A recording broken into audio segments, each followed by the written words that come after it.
नमस्कार, मेरा नाम है पंडित आदित्य केशव त्रिपाठी और आज मैं आपको सुनाने वाला हूँ एक बहुत ही बेहतरीन कहानी। तो आइए शुरू करते हैं पौराणिक सनातन कथाएं।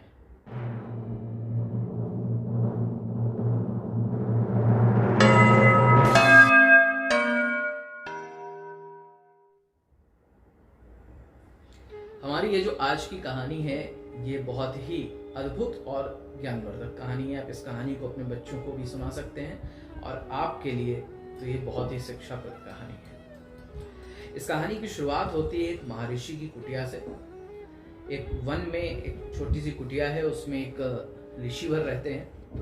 उनके मन में एक विचार आता है कि बहुत सारे लोग ये कहते हैं आकर के कि आज मैंने गंगा का स्नान कर लिया और हमने अपने जो भी पाप थे वो गंगा में धो दिए। तो महर्षि बड़े चिंतित हो जाते हैं, बोलते हैं कि अगर सभी लोग इसी प्रकार अपने पाप को गंगा में धोते रहे तो गंगा तो पाप से एक दिन भर जाएगी।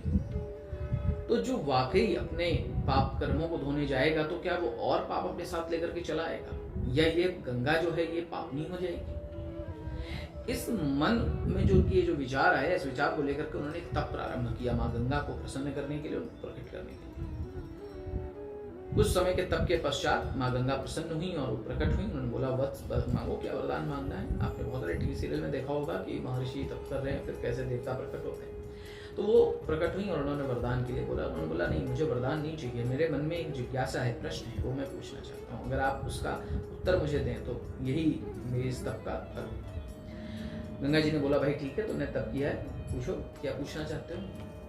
तो माँ गंगा से वो प्रश्न पूछते हैं कि भाई मैंने ऐसा ऐसा सुना है और लोग आकर के बोलते हैं कि हमने अपने पापों को जो है वो गंगा में स्नान करके उसी में छोड़ दिया, बहा दिया और हम लोग पवित्र हो गए। तो ये सारे पाप आपके पास आ गए, यानी ये गंगा क्या पाप का भंडार हो गई, क्या आप पापनी हो गई।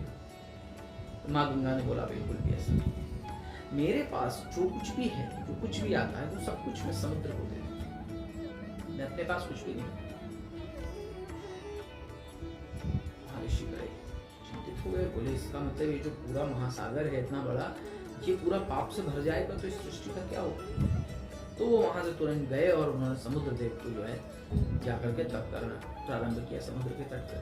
और जब समुद्र देव प्रसन्न हुए, प्रकट हुए, तो बिल्कुल यही सेम सिचुएशन। उन्होंने बोला वरदान मांगो, और उन्होंने बोला नहीं, मुझे प्रश्न पूछना है। जिज्ञासा है, प्रश्न पूछा गया।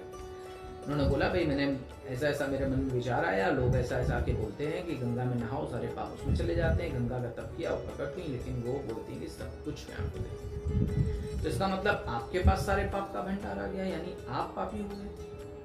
समुद्र देव ने बोला, बिल्कुल ऐसा, मेरे पास जो कुछ आता है वो तो मैं बादल बना के ऊपर छोड़ देता हूँ, मैं अपने पास नहीं रखता कुछ। अरे बारिश तो बड़े समस्या में, तुरंत बादलों के पास गए। बादलों से बोला, भाई तुम सारे पाप उड़ के तुम्हारे पास आ रहे हैं भाप के स्वरूप में और तुम पापों से भर गए हो। उन्होंने बोला, बिल्कुल ऐसा नहीं है, हम भी अपने पास कुछ नहीं रखते।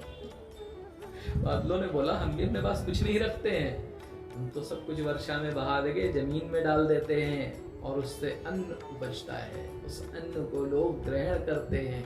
महर्षि तो बड़ा कुछ, इसका मतलब लोग पाप का अन्न ग्रहण कर रहे हैं, यानी सारा संसार पापी हो जाएगा। ये तो पूरा एक सर्कल ही गड़बड़ हो गया। अब क्या किया जाए। महर्षि ने फिर से इसका मां अन्नपूर्णा प्रसन्न हुई, वो आई, उन्होंने उनको पूरा क्रम बताया कि ऐसा ऐसा हुआ, ऐसा तब किया, ये चीज हुई। तो क्या ये जो अन्न ग्रहण कर रहे हैं लोग, ये सब पापी हो जाएंगे। अन्नपूर्णा ने बोला, नहीं, ऐसा नहीं। उन्होंने एक कहानी जो है महर्षि को सुनाई, महाभारत। उन्होंने बोला, जब भीष्म पितामह के पूरे शरीर में तीर लग गए थे और वो शैया पर थे, पूरे शरीर में उनके तीर लगे हुए थे और वो शैया पर थे, तो उनसे कृष्ण के कहने पर युधिष्ठिर वहां पर नियमित रूप से ज्ञान लेने के लिए आते थे, नियमित रूप से आते थे ज्ञान लेने। लेकिन भीष्म पितामह के मन में एक बात थी कि द्रौपदी नहीं आती है ज्ञान लेने के लिए, इसका क्या कारण हो सकता है। भगवान कृष्ण इस चीज को भाप गए, उन्होंने द्रौपदी को जाकर के बोला कि भाई उनका आखिरी समय चल रहा है, शेष यहाँ पर जाओ, उनका आदर सम्मान करो, रिश्तेदार है तुम्हारे और जाकर उनसे ज्ञान लो, बहुत ज्ञानी है, तुम्हें ये ज्ञान लेना चाहिए। क्योंकि द्रौपदी भीष्म पितामह से नाराज थी, इस वजह से नहीं जा रही थी, लेकिन भगवान कृष्ण को भाई मानती थी, इस कारणवश वो वहां गए। अब भीष्म पितामह जब ज्ञान दे रहे थे युधिष्ठिर को, तो द्रौपदी सुनी और बड़ी जोर से हंसने लगी, ठाके मारी। भीष्म पितामह शांत हो गए, भाई कोई ज्ञान दे रहा है, कोई बात कह रहा है और आप वहां पे हंसने लगोगे तो नेचुरली वो शांत हो जाएगा। तो बोले भाई क्या बात है, तुम्हारे मन में क्या है जो तुम मेरे इस बात को सुनकर के तुम्हें इतनी जोर से हंसी है।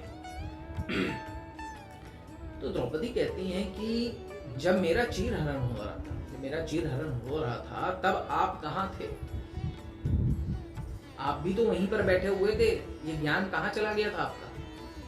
आप मेरी रक्षा के लिए क्यों नहीं आए? अब तो बड़े ज्ञानी बन रहे हैं, जब ये शेषशय्या पे लेटे हुए हैं, तीरें लगी हुई हैं, तो अब आपको बड़ा ज्ञान उपज रहा है, ज्ञान बांट रहे हैं। तब आपका ज्ञान कहाँ गया था? पितामह ने बोला बहुत अच्छा प्रश्न किया है, अगर इस प्रश्न का उत्तर दिए बिना मैं संसार से चला जाता तो मेरी आत्मा को शायद शांति या सुकून नहीं मिलता। उन्होंने बोला जिस समय जो तुम्हारा चीरहरण हुआ उस समय मैं दुर्योधन के साथ था, और दुर्योधन के द्वारा कमाए गए धन से मेरा जीवन चलता था, और उसके द्वारा दिए गए अन्न से मेरा जीवन यापन होता, तो उस अन्न को मैं ग्रहण करता था। तो जो दुर्योधन था वो दुराचारी, अत्याचारी, व्यभिचारी था, और उसके दिए हुए चीजों से जो मैं अपने जीवन यापन को कर रहा था, उस अन्न को मैं ग्रहण कर रहा था, उस अन्न की वजह से मेरा ज्ञान भ्रष्ट हो गया था, समाप्त हो गया था, कि मेरे शरीर में वही रक्त था, तो मेरी सोच भी दुर्योधन जैसी। परंतु जब ये सारे तीर मेरे शरीर में लगे तो मेरा जो रक्त था वो बह गया, और मैं वापस से अपनी मां गंगा के समान पवित्र हो गया। तो इस वजह से मुझे आज ये ज्ञान है जो मैं दे रहा हूं।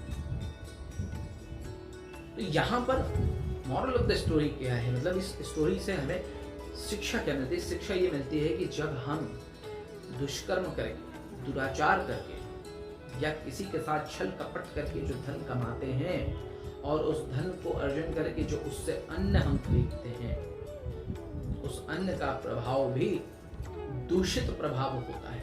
वो अन्न हमें कभी सकारात्मक ऊर्जा, सकारात्मक सोच नहीं दे सकता। तो आप अपने परिवार का पालन पोषण जिस प्रकार के अन्न से करेंगे वैसा ही रिजल्ट आपको मिलेगा।